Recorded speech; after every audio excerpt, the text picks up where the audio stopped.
Povo de Deus, paz seja convosco. Vamos aproveitar que assim estamos. Abra sua Bíblia no livro de Ezequiel, capítulo 2. Se a mídia puder projetar para nós, texto de Ezequiel, capítulo 2. Faremos a leitura desse texto. Agradeço a Deus pela vida do nosso pastor Oséias Viana, pela oportunidade. Obrigado, pastor. Deus lhe abençoe. Os obreiros, ministros desta casa, os irmãos e as irmãs que aqui vieram cultuar a Deus. Se a mídia puder projetar Ezequiel capítulo 2, isso. A palavra do Senhor Deus diz assim: E disse-me, filho do homem, põe-te em pé e falarei contigo. Então entrou em mim o Espírito quando ele falava comigo, e me pôs em pé, e ouvi o que me falava.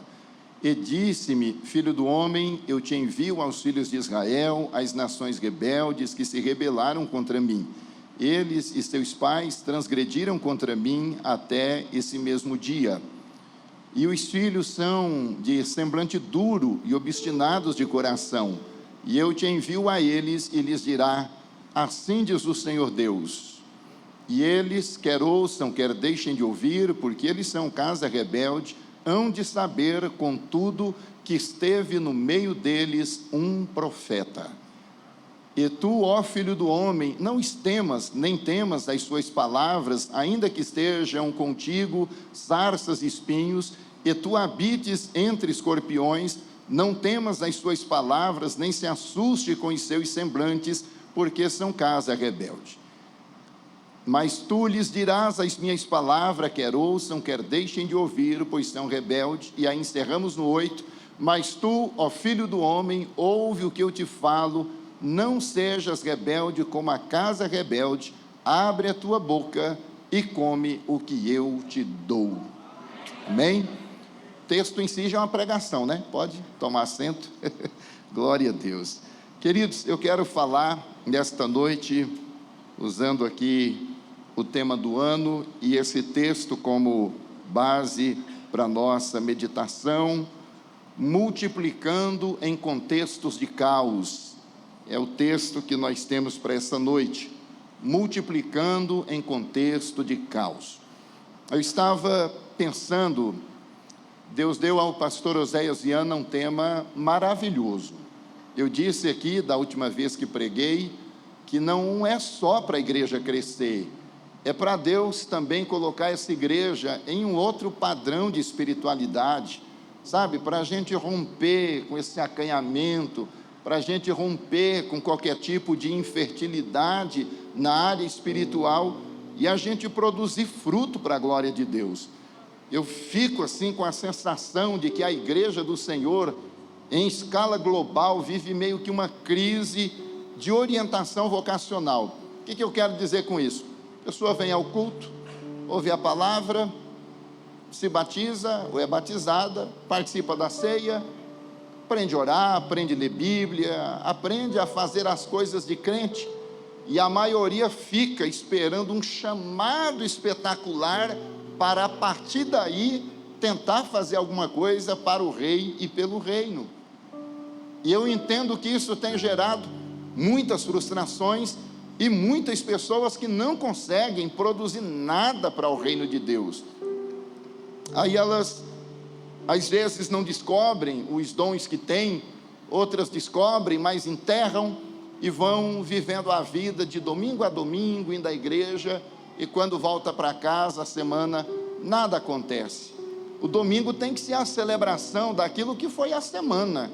Deixa eu lhe perguntar, o que você tem feito entre os domingos? Porque o que acontece no domingo todo mundo sabe. Você arruma, né? Coloca uma roupa legal, decente, dá uma arrumada, e vem para a casa de Deus. Mas o que você faz aí entre domingos? Sinceramente, Deus não está interessado apenas no que você faz aqui, nessas 2 horas de culto. Ele quer saber o que você está fazendo lá fora, onde a verdadeira peleja está acontecendo.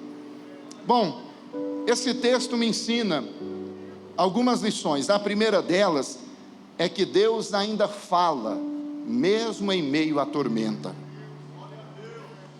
O capítulo 2, verso 1, se a mídia for deixar para nós aí, o capítulo 2, verso 1, ele abre com uma expressão que para nós hoje talvez não faça tanto sentido, mas para Ezequiel fazia todo sentido. E disse-me, olha, né? O texto abre com Deus falando, e Deus falando em meio à tormenta. E com quem Deus está falando? Volta ao capítulo 1, verso 1, por favor, capítulo 1, verso 1. Ali no capítulo 1, versículo 1, vai dizer que um certo cidadão está lá no texto, estando eu no meio dos cativos. Então, com quem Deus está falando? Está falando com alguém que está no meio dos cativos, e ele também é um cativo, e ele vai estar às margens do rio, e de repente o texto vai dizer no final que se abriram os céus, e ele teve visões de Deus. Mas quem é ele? Versículo 3 do capítulo 1 ainda. Lá no versículo 3 o texto vai dizer que veio a palavra do Senhor a quem? Ezequiel. Ezequiel no hebraico quer dizer aquele que é fortalecido ou aquele que é endurecido, depende de como você queira interpretar o texto, mas a ideia é essa, de alguém que está sendo fortalecido ou endurecido, ou se tornando firme, né? Deus trata forte quem tem futuro grande, não é? Nós ouvimos isso aqui em uma peça. Se Deus está te tratando forte, é porque Ele tem coisa grande. Agora, se Deus não está te tratando forte, eu lamento dizer, a vida vai ser só essa aí. Mas se está apertando, se Deus está te tratando forte, é porque tem coisa grande vindo por aí, tá bom? Então o nome dele é Ezequiel, aquele Deus fortalece ou Deus endurece. O texto vai dizer que ele é filho de Buzi, sacerdote, e ele está na terra dos caldeus. Aqui tem uma ironia, porque se ele é sacerdote, ele não podia ser sacerdote na terra dos caldeus, ele precisaria ser sacerdote onde? Jerusalém. Ele não vem de Jerusalém? Então qual é o lugar dele exercer o sacerdócio? Jerusalém. Mas onde é que ele está? Está na terra dos caldeus ou na Babilônia, e na Babilônia o texto vai dizer que ele estava ali à beira do rio Quebar, e foi ali que a mão de Deus o encontrou. Então eu vou dizer de novo, Deus ainda fala em meio à tormenta.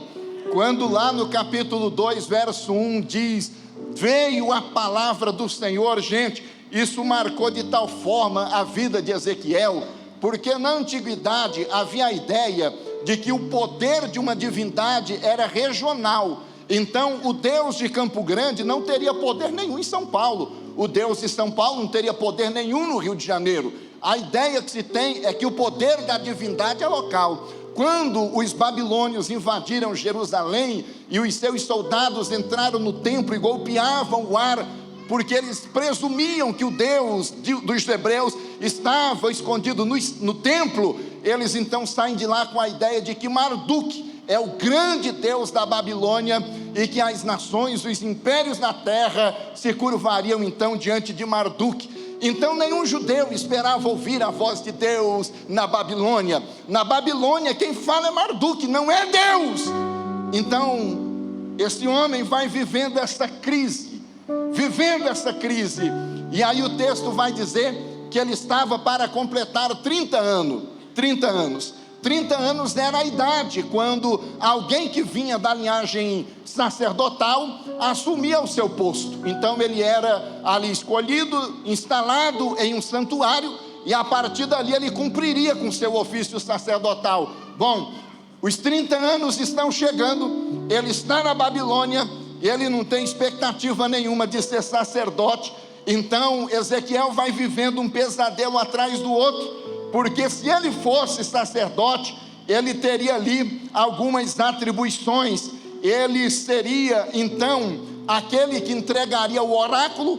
É quando alguém tem uma dúvida, precisa de uma direção e consulta a divindade. Ele teria uma função pedagógica, porque o sacerdote é aquele que ensina as instruções de Deus ao seu povo. Ele teria também naquele mesmo lugar o trabalho de gerir a liturgia, porque o sacerdote era também quem administrava o culto, e ele exerceu o papel do mediador. Ele falava para Deus a respeito dos homens nos sacrifícios e também na sua intercessão, e no papel de oráculo falava ao povo quando recebia de Deus a resposta. O problema é que ele está no exílio, e no exílio não dá para ouvir a voz de Deus. Tinha que ser Marduk ali para falar. e em um dia comum, em um dia que ele não esperava acontecer absolutamente nada, veio a palavra do Senhor.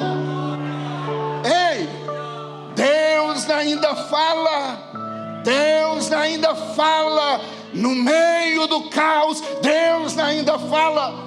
Falaram ao Dr. John Stott: por que você ainda prega? Ele disse: porque Deus ainda fala. Deus ainda fala. Deus ainda fala. Também no meio da tormenta. Primeira lição. Segunda lição que eu aprendo, lá no 2:1: põe-te em pé e falarei contigo. Deus já mostrou que ele pode falar, sim ou não? Mas agora ele dá uma ordem. Qual é a ordem? Põe-te em pé e eu falarei contigo. Segunda lição do texto: Deus converte os piores processos nas mais extraordinárias experiências. Não entenderam? Vou dizer de novo: Deus transforma os piores processos nas experiências mais extraordinárias. O processo está difícil, vem experiência grande aí. Ah, vocês estão desanimados, meu Deus? O processo está difícil, vem experiência maravilhosas aí. Deus converte os piores processos nas experiências mais tremendas. A de família para nós é uma experiência de dor, não é? Experiência de dor, um processo de dor. Mas Deus está a cada mês, cada dia, a cada semana, convertendo um difícil processo em uma experiência maravilhosa. O texto é maravilhoso, gente. 30 anos Ezequiel estaria para completar, e ele estava cativo, longe do lar, longe da terra, longe da Torá, longe do templo, e o que é muito pior, longe da presença de Deus, porque a ideia de regionalismo era que Deus não poderia chegar à Babilônia. Ele precisava repensar a teologia dele, assim como muitos de nós. Era para Ezequiel um tempo de pranto, época de dor, de angústia, de incerteza, sem saber o que aconteceria. E Yahvé não tinha jurisdição alguma na Babilônia, e tudo aquilo que ele tinha, ou quase tudo, ficou em Jerusalém. O jeito então, a opção era se entregar à rotina monótona da vida, viver um dia de cada vez, e entender que o sacerdócio se tornara um sonho inútil, porque dá para ser sacerdote em Jerusalém, mas não dá para exercê-lo na Babilônia. Eu estou dizendo que para ele era um processo difícil, e pensando em Ezequiel, talvez nesta noite, alguns de vocês que entraram aqui estão percebendo que o tempo está passando, os anos estão indo, a idade está chegando, e de repente algumas coisas simplesmente não estão acontecendo. Mas o nosso Deus é aquele que pode ainda te surpreender. Deus é aquele que ainda pode te surpreender. Estou exilado, não tem problema. Estou na Babilônia, não tem problema. Ele te encontra no seu exílio, no seu cativeiro, e ali ele começa uma grande obra. Ele busca você onde você está. Oh, meu Deus. Às vezes as curvas da vida terminam nos afastando dos projetos que nós estabelecemos. Mas quem serve um Deus como o Deus de Ezequiel não precisa se preocupar. Dr. Paul House escreveu uma teologia do Antigo Testamento, e ele pega de Gênesis a Malaquias, todos os livros da Bíblia, e ele fez algo revolucionário na academia teológica. Ele disse que Deus é o tema majoritário de qualquer livro da Bíblia. Nós já havíamos dito sobre Jesus, que em cada Bíblia tem alguma coisa sobre ele, mas o que Paul House fez foi de um alto impacto na academia. Quando ele chega no livro de Ezequiel, ele diz que lá também Deus é o tema maior. E ele diz que o tema do livro de Ezequiel é o Deus presente. Ora, o Deus presente, se ele está na Babilônia, a ideia de que Deus era presente era em Jerusalém. Mas Paul House está dizendo que não, mesmo na Babilônia quem reina não é Marduk. Mesmo na Babilônia quem reina é o Deus de Israel, é o Deus Todo-Poderoso. Ele diz que esse Deus é maravilhoso. Esse Deus é capaz de ver todas as coisas. Esse Deus é capaz de estar simultaneamente em todos os lugares. E esse Deus é capaz de estar junto com o seu povo, ainda que seja nos lugares mais difíceis. Sabe de uma coisa? Ele tem razão. Por que ele tem razão? Porque o nosso Deus é Deus no céu, é Deus na terra, é Deus debaixo da terra. O nosso Deus é Deus de perto, mas o nosso Deus também é Deus de longe. O nosso Deus é Deus de Israel, mas também é o Deus do Brasil, também é o Deus de qualquer país, porque Ele não trafega pelas vias humanas. Ele disse em Isaías que os caminhos dele são mais elevados, os pensamentos são mais altos, e é por isso que Ele nos encontra onde quer que nós estejamos. Às vezes, vivendo a nossa dor, vendo nosso medo, nossa ansiedade, desorientados pelos caminhos na vida, ainda assim esse Deus nos encontra. E quando Deus nos encontra, Ele mostra para nós que não é o lugar que gera a maior experiência. Não é. Veja, a maior experiência que Ezequiel imaginava aconteceria no templo em Jerusalém. Aconteceu na Babilônia à beira de um rio.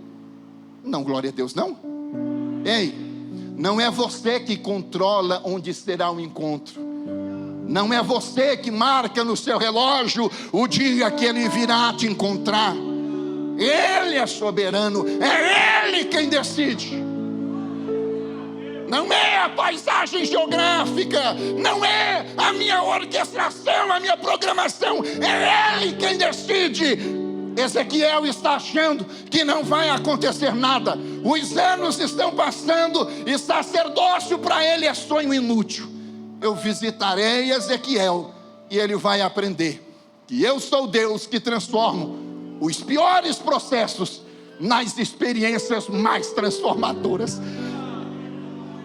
Deus está dizendo para alguém aqui que a sua experiência de dor em breve será também o motivo da sua maior celebração. Vou repetir de novo, porque tem gente que Deus está falando e não está entendendo. O seu mais difícil processo será também a sua mais extraordinária experiência. E essa diretoria da AD Família está vivendo isso. Daqui a pouco, pastores, pastor Oséias, pastor Helenils, pastor Barbosa, pastor Oséias e todos os obreiros que estão aqui, daqui a pouco nós sentiremos que teremos feito parte de algo realmente grandioso. Eu já estou analisando, irmão, tudo que eu fiz durante os meus anos de ministério, e hoje eu considero que a AD Família sem dúvida alguma, talvez a minha maior contribuição até agora para o reino de Deus. Eu não sei se você está entendendo, mas o processo está difícil. É através do processo mais doloroso que Deus vai gerar a experiência mais extraordinária da sua vida. O maior processo, mais doloroso, aquele que você achou que era o ponto final, que não daria certo, que não aconteceria, que era o fim. O Deus Todo-Poderoso entra lá e transforma a maldição em bênção, a derrota em vitória. vitória, a tristeza em alegria, o pranto em dança, porque Ele é Deus. Aleluia, aplauda o nome do Senhor. Aleluia, aleluia, aleluia. Deixa eu lhe dizer uma outra coisa que eu aprendi aqui nesse texto. É que Deus também quer nos libertar de ofícios inúteis ao contexto e redirecionar o nosso chamado.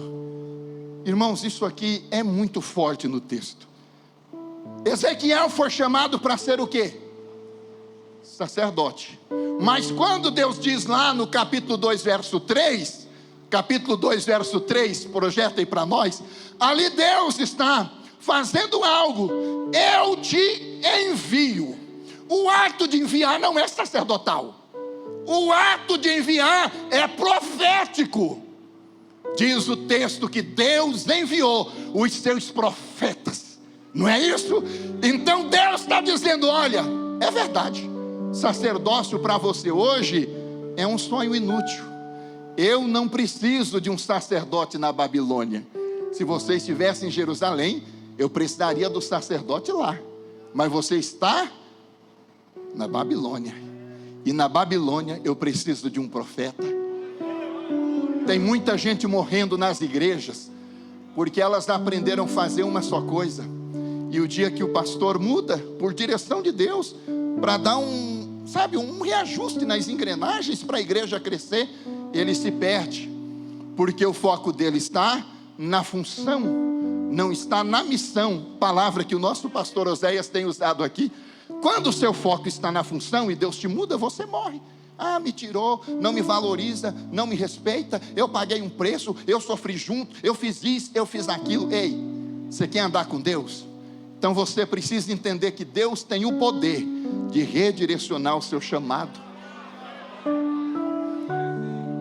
Paulo, quando fala do Espírito, ele diz que há diversidade de dons, de ministério e de operações. E ele dá os dons conforme lhe apraz. Deus não dá dom a ninguém para exibicionismo, para autopromoção, para vitrine, para visibilidade. Não, Ele levanta para atender a demanda do seu povo. E qual era a demanda do povo na Babilônia? Não era de sacerdote, não tinha templo, não tinha sacrifício, não tinha Torá, era sonho inútil. Deus está dizendo aqui, Deus está usando a minha boca para falar com alguém aqui. Se você se apegar a um chamado que se tornou inútil, você realmente vai perecer. Mas, porém, contudo, entretanto, todavia, se você estiver disposto a aceitar a minha orientação, eu vou lhe dizer qual é a minha necessidade e vou te capacitar para você empreendê-la para a glória do meu nome. Gente, eu sinto a glória de Deus aqui. Eu sinto a presença de Deus aqui. Pastor Oséias e Ana está dizendo que é para compartilhar, que é para multiplicar. Como é que eu vou fazer isso? Permitindo que Deus redirecione o seu chamado. De repente Deus vai te colocar para fazer coisas que você não sabe. Ele foi treinado para ser sacerdote, faz a menor ideia do que é ser profeta, mas não tem problema. Se nós temos o Deus que vocaciona, que habilita, que credencia, que manifesta o poder em nós, basta ter disposição e as coisas assumirão o seu verdadeiro lugar. Meu Deus, é interessante quando nós lemos esses textos. Projeta para nós Jeremias 18:18. E havia entre os antigos hebreus um entendimento, e está na tela ali: porque não perecerá a lei do sacerdote. A lei ali é Torá. Então a Torá, a lei, está ligada a quem? Me ajuda? Está ligado a quem? Está no texto. Está ligado a quem? Está ligado a quem? Lei ligada ao sacerdote. Aí o texto diz: e nem conselho ao... O conselho está ligado a quem? E ligado ao profeta, o que está? Nem palavra ao profeta. Então o sacerdote tem o domínio da lei, da Torá. O sábio tem o domínio da sabedoria, da sapiência. Mas o profeta tem o domínio da palavra. Sabe o que você precisa? Não é apenas da lei, e não é apenas ser sábio na arte de dar conselho. O que você precisa é da palavra fluindo aí, né? A Torá deixou na Babilônia de ser uma prioridade, o conselho do sábio também, mas a palavra não. Passarão os céus e a terra, mas a palavra não passará. Não passará. Qual é a tua maior necessidade? É de ter a palavra. Quem tem a palavra aí? Não, gente, de novo, quem tem a palavra aí? É a maior necessidade de Campo Grande. É a maior necessidade do Brasil. É a maior necessidade da humanidade. Se você tem a palavra, Deus está dizendo: tem lugar para você no reino. Tem lugar para você no reino. Mas a vida do profeta é uma vida dura. A vida do profeta, aí Deus vai dizer: você vai falar, eles não vão ouvir. Você vai ensinar, não vão aprender. Você vai entregar a palavra, e ao invés de te amar, vão te odiar. Eu vou bagunçar a tua vida. Aí Deus diz lá no versículo, coloca o versículo 8. Versículo 8 para a gente terminar aqui. Lá no versículo 8.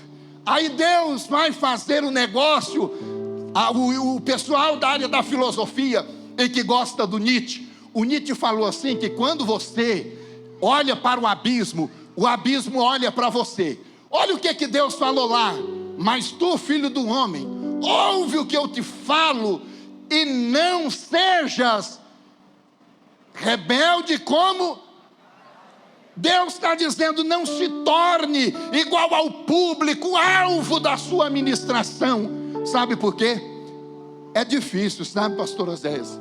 Mas a gente corre o risco de na luta pela igreja autêntica, pela igreja verdadeira, pela igreja fiel, e perceber que nem todos nos acompanham, e que tem gente na própria igreja às vezes, e que quer que a gente faça a coisa errada. É a gente olhando para a escuridão, é a gente olhando para o abismo. Toda vez que você olha para o abismo olha para você. Alain Brizotti vai estar conosco na conferência de março. Ele sempre fala: Zé, tem que guardar o coração, porque quando a gente combate monstro, há um risco de que nós também nos monstrifiquemos no processo. Deus está dizendo: Ezequiel, a sua missão é dura, a sua missão é pesada, a sua missão... Ezequiel, você não tem ideia do que vem pela frente. Então, Ezequiel, sabe o que eu desejo para você? Não perca o seu coração, não perca a sua alma. Não adianta compartilhar e multiplicar e se perder. Primeiro tenha cuidado de ti mesmo. Salve-se a si mesmo. Salve-se a si mesmo. Salve-se a si mesmo. Jesus diz: o que adianta ganhar o mundo inteiro e perder a própria alma? Paulo diz que ele pega o corpo, esmurra, reduz a servidão, para que naquilo que ele prega aos outros, ele próprio não venha ser reprovado. Deus está dizendo: a De Família, vamos ganhar vidas, vamos. Deus está dizendo: a De Família, vamos ganhar vida, vamos, mas não vamos morrer, mas não vamos nos perder, não vamos nos tornar igual ao objeto do nosso trabalho evangelístico. Cuida do teu coração, cuida da tua alma. E eu leio um último texto aqui, lá no capítulo 24, porque essa aqui foi a coisa que mais doeu no coração de Ezequiel. E eu já paro, o pessoal da ceia pode já estar se organizando, eu paro por aqui. Lá no capítulo 24, versículo 15, 24, 15 de Ezequiel, no meio dessa caminhada, gente, de frutificar, de multiplicar, em tempo de luta, né, em tempo de caos, e veio a palavra do Senhor dizendo... Continua, por favor. filho do homem, eis que de um golpe tirarei o quê? Tirarei o quê? O desejo dos teus olhos. Não ficou boa a tradução ali. Não é o ideal, o desejos. O texto mais apropriado ali, a tradução é a primícia dos teus olhos. Quem era a primícia dos olhos de Ezequiel? Quem era a primícia dos olhos de Ezequiel? A esposa. Deus já está dizendo, Ezequiel, no meio das perdas, das lutas e dos sofrimentos, Deus está dizendo que de um golpe eu tirarei de ti o desejo dos teus olhos. Sabe o que é pior? Ezequiel, você não vai se lamentar, não vai chorar, e nem te correrão as lágrimas. Verso seguinte: geme em, não faças luto por mortos, ata o teu turbante, e põe nos teus pés os teus sapatos, e não cubra os teus lábios, e não comas o pão dos homens. Deus está dizendo, você vai ter perda, e vai ter que chorar só. Às vezes não vai dar para compartilhar, às vezes será a noite escura da alma. Deus está dizendo, às vezes, Ezequiel, vai ter que ser só você. Aí ele diz, eu falei ao povo pela manhã, e à tarde o que aconteceu? E à tarde o que aconteceu? Morreu a minha mulher. Aí ele desistiu do ministério profético, e fiz pela manhã como me foi mandado. Quer saber quando você realmente se torna o homem e a mulher segundo o coração de Deus? É quando você é capaz de fazer o que Ele te manda, mesmo diante das perdas mais dolorosas da vida. Fecha os teus olhos um minutinho só. Pai, a De Família é uma igreja que o Senhor chamou para um tempo especial. Nos ajuda, faça conosco aquilo que o Senhor deseja. Distribua seus dons, dê graça, dê poder, dê encorajamento à tua igreja. Usa esse povo, meu Deus, para revolucionar essa cidade, esse estado, enfim, o lugar que o Senhor desejar. E durante o processo, ensina o seu povo a guardar o coração. Não deixe a gente se perder diante das adversidades, e nem tampouco diante dos sucessos que teremos na caminhada, meu Deus. E no dia da dor, no dia do luto, no dia que a gente tiver que perder aquilo que a gente ama tanto, não deixe essa perda matar o chamado do Senhor em nós. Ajuda a gente, às vezes chorando juntos, outras vezes chorando sozinho, mas ainda assim, ajuda a gente a continuar, porque se o Senhor fizer isso, nós cumpriremos o nosso trabalho, vamos compartilhar e multiplicar para a glória do teu nome. Amém.